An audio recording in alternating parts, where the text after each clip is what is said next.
ఇప్పుడు ఈ ఈ మధ్య కాలంలో చాలా మంది పూజలు దాని మీద అంటే అసలు అంటే దేవుడు ఉన్నాడా లేదా అనేది సెకండరీ, అది మనకు తెలియదు, రైట్? కానీ దాని మీద అది అది చేయకపోతే ఏదో అవుతుంది అంటే మార్నింగ్ లేవగానే ఆ 12 లోపల నేను దానికి చాలా ఫస్ట్ నేను చాలా దానికి అసలు నేను పూజలు అనేది అంటే టైము నాకు ఎప్పుడు వీలైతే అప్పుడు లైక్ ఇట్ మేబీ 1, 1:30 ఒక టైం చూడాను. కానీ ఇక్కడ చాలా మంది ఏంటంటే 12 లోపల పెట్టాలా లేకపోతే ఏదో అయిపోతుంది, ఆ తర్వాత పెట్టొద్దు, దానికి అంటే ఏదో రకరకాలుగా మాట్లాడుతుంటారు. అంటే ఏదైతే మనం చేసే పూజ ఇలా చేయాలి, ఇవి ఈ పువ్వులు పెడితేనే ఒక పూజ, లేకపోతే ఇట్లా అన్ని అంటే నేను అన్ని ఇన్కంప్లీట్గా ఉంటాయి నా పూజలు. ఒకరోజు పువ్వులు లేకున్నా నేను సర్దుకపోతా, దీపం పెట్టామా నేను ప్రశాంతంగా ఉన్నానా అనేది చూస్తాను. కానీ వాళ్ళందరూ ఆ టెన్షన్‌తో అంటే ఎలా ఉంటారంటే హడావిడిగా ఏమి చేయకుండా అయ్యో! ఏదో మిస్సింగ్ ఉంది, ఏదో ఉంది అన్నీ పెట్టుకుంటూ ఉంటూ కూడా వాళ్ళ మైండ్ పీస్‌ఫుల్‌గా ఉండదు. ఇప్పుడు నేను ఏదైతే ఉంటానో నేను ఏ 2కి పెట్టినా నేను ప్రశాంతంగా ఉంటా. అంటే నేను అంతా అయిపోయాక ప్రశాంతంగా పూజ చేసుకొని ఓకే హ్యాపీ. కానీ మిగతా వాళ్ళలో అంటే ఇప్పుడు అంటే ఆ లూప్ హోల్స్ తీస్తుంటారనమాట. ఎందుకు అంటే అది చెయ్యొద్దు, ఇలా పెట్టాలి, ఈ దీపం పెట్టాలి, ఇలా 2 పెట్టాలి, లేకపోతే దానికి వత్తులు ఇట్లా పెట్టాలి. అలా మా ఫ్రెండ్స్ చాలా మంది ఉన్నారు. చాలా దాంట్లో అసలు ఇన్వాల్వ్ నిష్ణాతులు. మొత్తానికి. ఇక అసలు అంటే ప్రతిరోజు వాళ్ళది అది ఒక కంటిన్యూషన్ అనమాట.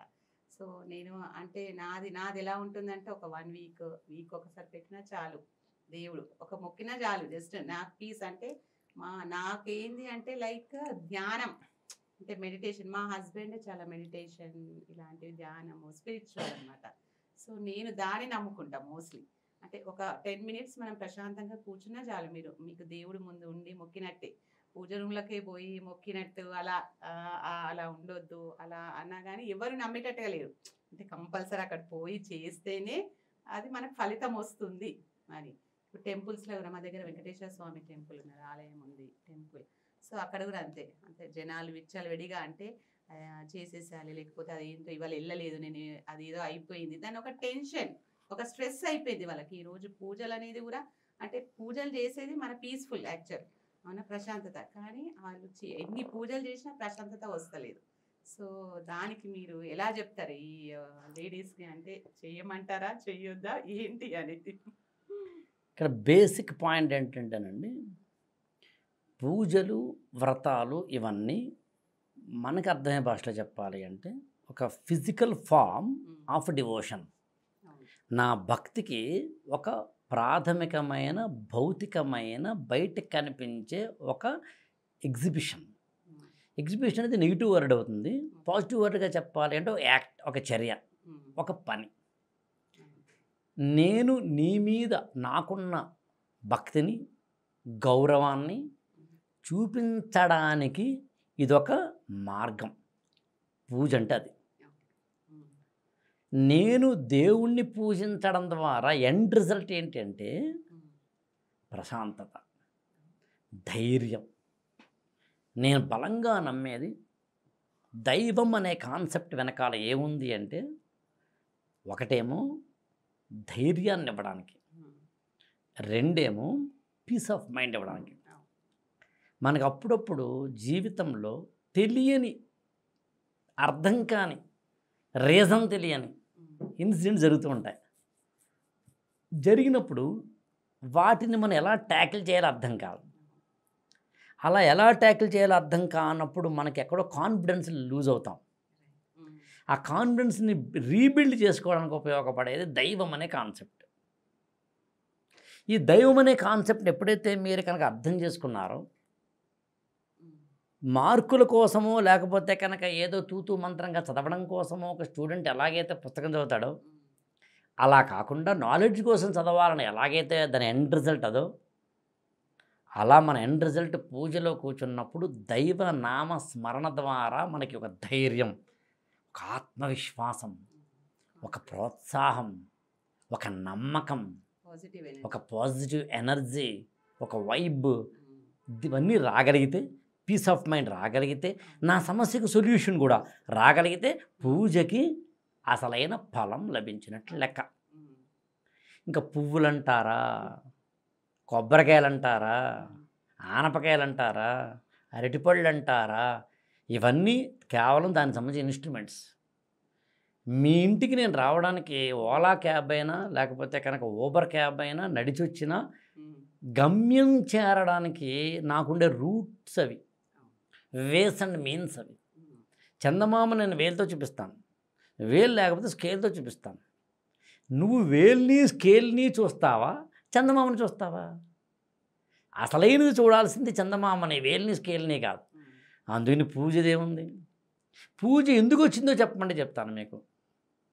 భక్తిని శ్రద్ధని మనిషిలో ఇంపార్ట్ చేసేందుకు పూజ వచ్చింది. ఒక గంట సేపు అరగంట సేపు అక్కడ కూర్చుని నువ్వు అత్యద్భుతంగా నీ మొత్తం మనసును వాచను కర్మను, అంటే మనస వాచ కర్మను త్రికరణ శుద్ధికి అక్కడ ఉండడానికి ఉపయోగపడే ఒక తదేక దీక్షని నీకు అవలంబింపచేసేందుకు వచ్చింది. భక్తి శ్రద్ధ అనే 2 పదాలు కనుక వాడితే, అర్థం చేసుకుంటే, అవలంబిస్తే జీవితం బాగుంటుంది. అందుకొచ్చింది పూజా విధానం. అది కాకుండా ఉపయోగం లేదు. అది కాకుండా ఇవాళ నా దేవుడికి ఇది ప్రసాదం లేకపోతే ఆయన బాధపడతాడేమో, లేదని దానికోసం రాలేదు అసలు. అసలు ఈసారికి ఎప్పుడైనా వీలైతే అసలు దేవుడు అనే కాన్సెప్ట్ మీద 2 గంటలు మాట్లాడదాం. అసలు దేవుడు అనే కాన్సెప్ట్ ఎలా వచ్చింది, ఇవాళ ఎలా ఉంది అన్నది. ఈవెన్ సత్యనారాయణ వ్రతం లాంటివి ఉంటాయండి. వ్రతం ఒకసారి మేము క్లోజ్ అబ్జర్వ్ చేస్తే, పలానా వాళ్ళు ఈ వ్రతం చేయలేదు, చేయకపోవడం వల్ల వాళ్ళ నగలన్నీ ఇదైపోయినాయి, వాళ్ళు వెళ్తున్న ఓడ మునిగిపోయింది, దొంగలు పట్టుకెళ్ళిపోయారు అని పెడతారు కదండి. అది ఎందుకు పెడతారు అలా అంటే, ముందు మనిషి మారడానికి ప్రయత్నించడానికి ఉన్న మూల కారణం ఏంటంటే భయం అండి. అసలు మనందరం మీరు నమ్ముతారో లేదో, భయం వల్ల జాగ్రత్తగా ఉంటామండి. భయం వల్ల నేను మీ ఇంటికి వచ్చినప్పుడు నాకు ఏదో కొట్టేయాలని ఉంటుందండి. మీరు అక్కడ సెల్ ఫోన్ పెట్టండి, మీరు లోపలికి టీ పెట్టే లోపు నాకు సెల్ ఫోన్ కొట్టేయాలని ఉంటుందండి. కానీ ఎందుకు నేను ఆగుతున్నాను? సరే, నా ఎథిక్స్, నా యొక్క మోరల్స్, నా క్యారెక్టరు పక్కన పెడతామండి. అవన్నీ కావండి. అసలైన రీజన్ చెప్పమంటారా? భయం. సీసీ కెమెరా ఉందేమోనని భయం, మమత గారు చూస్తే మళ్ళీ ఆవిడ ఏమంటారోనని భయం, పోలీసులు పిలుస్తారేమోనని భయం. భయంతో మనిషి మారతాడండి. అందుకని ఎప్పుడైతే ఎడ్యుకేషన్ సిస్టంలో భయం అనే సీడ్ లేదో అక్కడ పిల్లలు బాగా ఉండరండి. అమ్మ పట్ల నాన్న పట్ల అయితే గౌరవం ఉండాలని. ఎప్పుడూ కూడా మీరు కూడా ఎడ్యుకేషన్ ఉన్నారు, క్లాసులో కూర్చున్న అందరూ ఒకేలా గ్రాస్ప్ చేయరండి. ఒకటి సింగిల్గా చదివితే అయిపోతుందండి, అడిగి ఇంకోటి 2 సార్లు చదివితే కానీ గుర్తుండదండి, ఇంకోటి 3 సార్లు చదవాలండి, ఇంకోటిసారి చదవాలి రాయాలి. మొత్తం మీద నలుగురు సమానంగా మార్కులు తెచ్చుకోవాలి. తాబేలు కుందేలు కథలాగా మెల్లగా నడవడం మాత్రమే తాబేలు యొక్క గుణం, వేగంగా పరిగెత్తగలగడం కుందేలు యొక్క గుణం. నేను ఎందుకు కుందేలు కాలేదని ఆలోచిస్తావా, లేదా నాకు మెల్లగా నడవడం అనే గుణాన్ని ఎలా అధిగమిస్తాను ఆలోచిస్తావా? ఇది ఇంపార్టెంట్. కుందేలుతో నేను పోల్చుకొని దీనంగా రోధిస్తూ దేవుడా నన్నెందుకు ఎలా పుట్టించావని ఎడుతూ కూర్చోవడం కాకుండా, నేను మెల్లగా నడుస్తాను, ఇది నా నైజ గుణం, ఇది నా సహజ గుణం, ఇది నా అస్తిత్వం, ఇది నా ప్రాథమిక గుణం, నా జీవగుణం అని అర్థం చేసుకుని మెల్లగా నడిచే నేను త్వరగా స్టార్ట్ చేయడమే అర్థం చేసుకోవాల్సిన గుణం. అందరూ అన్నీ అవరండి, అవ్వాల్సిన అవసరం కూడా లేదండి. అందరూ ఒకటే అయితే ఎట్లా అండి? అందరూ అన్నీ కాగలరు, ఎవరు ఏం కాగలరో తెలుసుకో అన్నది పాయింట్. అందుకని భయం క్రియేట్ చేస్తే అందులోంచి భక్తి వస్తుంది, ఆ భక్తిలోంచి మర్యాద వస్తుంది, మర్యాదలోంచి గౌరవం వస్తుంది, గౌరవంలోంచి నమ్మకం వస్తుంది. కొంతమంది ఈ నమ్మకం అనే స్థాయికి వెళ్ళలేరు ఐక్యూ లెవెల్లో, అందులో భయంతో ఫిక్స్ చేశారు. ఎలాగైతేనేంటి మీ పసిపాపకి నోట్లో కషాయం పోస్తే, ఇప్పుడు మందు అనుకుందాం, పోస్తే ఆమెకు కాఫ్ తగ్గుతుంది అనుకుందాం, కషాయం చేదుగా ఉంటుంది, కాఫ్ తగ్గాలంటే చేదు మందు వేయక తప్పదు. ఏం చేస్తామండి? ముక్కు మూసిన మరుక్షణం పాప నోరు జీ అని తెలుస్తుంది, వెంటనే వేసేస్తామండి. మరి ముక్కు మూయడం తప్పు కాదా? సిజర్ పట్టుకుంటాడండి ఒక అతను, కత్తి పట్టుకున్నాడండి, కోసాడండి. రైటా రాంగా అంటే చెప్పలేమండి. కోసింది ఎవరు, కోయించుకున్నది ఎవరు? కోసిందేమో దొంగ, కోయించుకున్నవాడు ప్రయాణికుడు, తప్పు. కోసింది డాక్టరు, కోయించుకున్నవాడు రోగి, రైటు. సో అందుకని కోతలో లేదండి, కోత వెనకాల ఉన్న అంతరార్థంలో ఉంది. అది అర్థం చేసుకున్నప్పుడు ఎలాగా? జాతకాలను అంతే, ముహూర్తాలను అంతే, సెంటిమెంట్స్ అని అంతేనండి. సెంటిమెంట్స్ ఉండడం తప్పు కాదు, సెంటిమెంట్స్ మాత్రమే ఉండడం తప్పు. నిన్ను బలహీనపరుస్తున్న సెంటిమెంట్ తప్పు. నిన్ను బలహీనపరుస్తుంటే దైవభక్తి అయినా తప్పే, జాతకాలు నమ్మడమైనా తప్పే. నిన్ను నువ్వు నమ్ముకోనప్పుడు జాతకాలు ఎందుకు నమ్మాలి? కానీ మన జీవితంలో కొన్ని మనం తెలియకుండా కొన్ని జరుగుతూ ఉంటాయి. మా ఫ్రెండ్ ఒక ఆయన చెప్పాడండి, మీరు చెప్తే ఆశ్చర్యపోతారు. అతనికి ఏమో మహా అయితే 38 ఏళ్ళు ఉంటాయేమో, అతనికి 40 అనుకోండి, ఆవిడికి 35 ఏళ్ళండి. ఓ రోజు అంతా బాగానే ఉంది, కొద్దిగా కడుపు నొప్పి అందట ఆమె. ఆ మరునాడు హాస్పిటల్కి కొంచెం ఎక్కువైతే తీసుకెళ్ళారు. ఆవిడ ఏదో 2 టెస్టులు అంది. అప్పుడే డౌట్ పడ్డదంట డాక్టర్ గారు. అయినా 2 టెస్టుల ద్వారా చెప్తానందట. 2 టెస్టుల ద్వారా చెప్పిందట ఈ క్యాన్సర్ 4th స్టేజ్ అని.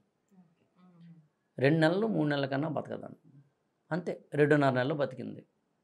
అన్న ఆ 2.5 నెలలు నేను దేవుణ్ణి విపరీతంగా కోరాను, జాతకాలు విపరీతంగా చూపించాను. సిమ్టమ్స్ ఏమీ లేకుండా, ఫస్ట్ ఫేజ్ అని తెలియకుండా, ఇంతవరకు ఏమీ లేకుండా, జ్వరాలేమీ లేకుండా, అసలు ఏమీ కాకుండా లాస్ట్ ఫేజ్ తెలిసి 2 నెలలు చనిపోతాడని ఇది ఎక్కడనే? అప్పుడు నేను జాతకాలు నమ్మాను అన్నయ్య, అప్పుడు నేను దేవుణ్ణి నమ్మాను అన్నాడండి అతను. మానవుడికి తనకే తెలియకుండా కొన్ని అన్సర్టెనిటీస్ లైఫ్లో ఉంటాయని. నా దృష్టిలో అన్సర్టెనిటీస్ 4 అండి, ప్రధానంగా గ్లేరింగ్గా అందరికీ కామన్గా ఉండేవండి. ఒకటి పుట్టుక, ఎక్కడ పడతామో తెలియదండి. మీరు నిజామాబాద్లో పడతారండి, నేను రాజమండ్రిలో పడతానండి. 2 చావు, ఎవరెక్కడ పోతామో, ఎందుకు పోతామో, ఎలా పోతామో తెలియదండి. 3 పెళ్ళి, ఎవరితో అవుతుందో, ఎప్పుడు అవుతుందో, ఎలా అవుతుందో తెలియదండి. 4 పిల్లలు, ఎవడు పడతాడో, ఎప్పుడు పడతారో, ఎలా పడతారో తెలియదండి. ఈ 4 మన చేతిలో లేవండి, ఉన్నాయని అనుకుంటాం. పుట్టుక మన చేతిలో లేనిది కాబట్టి ఆలోచించాం, చావు అంటే భయపడతాం కాబట్టి ఆలోచించాం. పెళ్ళి మాత్రం పలానా అమ్మాయిని చేసుకోవాలని అనుకున్నానండి, చేసుకున్నానండి అన్నప్పుడు అలా కాలర్ ఎగరేసి చూసావా అయ్యింది నా ప్రతిభ అనుకుంటాం. కాదు, ఆమెతోడు ఎందుకు అవ్వాలనే క్వశ్చన్కి దగ్గర ఆన్సర్ లేదు. ఆమెకన్నా ముందు అమ్మాయిని చూడలేదా నువ్వు? మరి ఆమెకి ఎందుకు ముడిపడింది? పిల్లాడు నీకెందుకు పుట్టాడు? వాడు ఆ అమ్మాయి నీ కాకుండా వేరేవాడు పుడితే, మనకు పుట్టకుండా సచిన్ టెండూల్కర్ పుట్టుంటే వేరే ఉండేదమ్మా ప్రోగ్రాం. మనకి పుట్టకుండా లేకపోతే ఇంకొకటి అంటే క్వశ్చన్కి ఆన్సర్ లేదు. అలా క్వశ్చన్కి ఆన్సర్ లేనివి చాలా ఉంటాయండి. అలా ఉండే చాలా వాటిలో అనారోగ్యాలు, ఆర్థిక నష్టాలు, అవమానాలు, అన్యాయాలు, మోసగించబడ్డాలు, ఇవన్నీ ఉన్నాయి. లైఫ్ అంటే పెర్మిటేషన్స్ అండ్ కాంబినేషన్. ఇలా వేస్తే కాయిన్ హెడ్ పడుతుందో టైల్ పడుతుందో చెప్పలేం, ఏదో ఒకటి పడుతుంది. జీవితం కూడా అంతే. అందుని జీవితంలో నీకు ఎదురయ్యే సంఘటనల్లో నువ్వు ఎప్పుడు మంచిని కోరుకుంటావు, కానీ అప్పుడప్పుడు మంచి జరగదు. మంచి జరగాలని కోరుకునేటప్పుడు నీకు సాయం ఎవరెవరు కావాలి? ఆ సాయం పేరే దైవం. ఆ దైవం కనుక నిజంగా నువ్వు పూజ చేయకపోతే నిన్ను రక్షించిన వాడైతే పక్కింటోడు అవ్వాలి కానీ దైవం ఎందుకు అవ్వాలండి? రాజకీయ నాయకుడు అవ్వాలి కానీ దైవం ఎందుకు అవ్వాలండి? ఇప్పుడు రాజకీయ నాయకుడు కదా, ఆయనకి తప్పట్లు కొడితే మీకు ఏదైనా రోడ్డు వేస్తాడు అనుకుందాం. దేవుడు అలా కాకూడదు కదా. ఓహో అంటే ఆవిడ పూజ చేస్తేనేమో దేవుడు పుణ్యం ఇస్తాడా, మీరు పూజ చేస్తే పూజ చేయకపోతే ఇవ్వడా? ఇదేం ప్రోగ్రాం? దేవుడికి ఆ ప్రోగ్రాం లేదని ఉంటే దేవుడు కాదు. అలా మనం ఎందుకు క్రియేట్ చేసాం అన్నప్పుడు ఇందని చెప్పినట్టుగానే ఒక్కొక్కరికి ఒకటి అవసరం. మీరు టీచర్ అయినప్పుడు సురేష్ నువ్వు 3 సార్లు రాయి అంటున్నావు, రమేష్ అక్కర్లేదు, అది రమేష్ ఒకసారి చదివితే సరిపోతాం. అందుకని నా దృష్టిలో మీరు చెప్తే ఆశ్చర్యపోతారండి, భౌతికపరమైన అంశాలతోటి మాత్రమే దేవుణ్ణి చూడడం అనే దశలో ఉన్న వాళ్ళు పూజ చేస్తారండి. అది దాటితే ధ్యానం చేస్తారండి. అది కూడా దాటితే అందరిలో ఉన్నాడని అనాథాశ్రమానికి అప్పుడప్పుడు వెళ్ళి వాళ్ళలో దేవుడిని చూస్తాడండి. మానవ సేవయే మాధవ సేవ. అందుకని సెంటిమెంట్ అయినా, జాతకాలైనా, పూజలైనా, వ్రతాలైనా, ఉపవాసాలైనా, దైవమైనా, గుడులైనా, ఏవైనా వాటి సామాజిక, ఆర్థిక, రాజకీయ, భౌగోళిక, సాంస్కృతిక పరమైన అంశాల నుంచి పుట్టాయి తప్ప మరొకటి కాదు. ఆ మాటకు వస్తే మతాలైనా సరే, ఏ మతమైనా అంతే. ఒక్కొక్క మతం ఒక్కొక్క విధమైన అంశాన్ని అందిస్తుందని. అందుకు నేనే ఉంటానంటే పూజ చేయడం తప్పు కాదు, చెయ్యని వాళ్ళని విమర్శించద్దు, అది తప్పు. నువ్వు పూజ చెయ్యి, మానే, చేసినోడిని విమర్శించద్దు, చెయ్యనోడిని విమర్శించద్దు. నీ బాధ ఏదో నువ్వు పడు, వాళ్ళ బాధ ఏదో వాళ్ళు పడతారు. అన్యాయం అయిపోతుంటే మాత్రం చెప్పు, జాతకాల కోసం వెంపర్లాడిపోతుంటే చెప్పు. ఎక్కువ ఓవర్ సెంటిమెంట్ పెట్టేసుకుంటే చెప్పు. ఎందుకంటే ఓవర్ సెంటిమెంట్లు నిన్ను బలహీనపరుస్తాయి కాబట్టి. లేదా నీ బలహీనత ఇంకొకళ్ళు అంటే నిన్ను మోసం చేయడానికి ఒక వేదిక అవుతుంది కాబట్టి. అంతే కదండి, నా బలహీనతే కదా మీకు ఇది గరికపడిన నరసింహారావు స్పీచ్లో చెప్తారు. యాక్చువల్గా రౌడీకి ఏమీ బలం ఉండదు, మన భయమే వాడి బలం. సో అంతమించి ఏం కాదు. పూజలు అన్నవి ఇవన్నీ చేయండి, సరదాగా డిసిప్లిన్ వస్తుంది. మార్నింగ్ 5కి లేవాలి, కార్తీక మాసం అంతా పూజలు చేయండి, డిసిప్లిన్ వస్తుందండి. సత్యనారాయణ వ్రతం చేయండి, ఆ రోజు మీరు గమనించండి, ఆ రోజున వ్రతం మీ ఇంట్లో ఉన్నప్పుడు డిసిప్లిన్ వస్తుంది ఇంట్లో ఉన్న వాళ్ళందరికీనండి. ఆ డిసిప్లిన్ రానప్పుడు ఇది చేసిన ఉపయోగం లేదని చెప్పడమే నా ఉద్దేశం. డిసిప్లిన్ వస్తుంది కాబట్టి చేయండి, దాంతోపాటు పుణ్యం కూడా వస్తుంది. పుణ్యము, పాపము, స్వర్గము, నరకము ఇవి ఏమీ లేవండి, అవన్నీ మనం క్రియేట్ చేసుకున్నాం.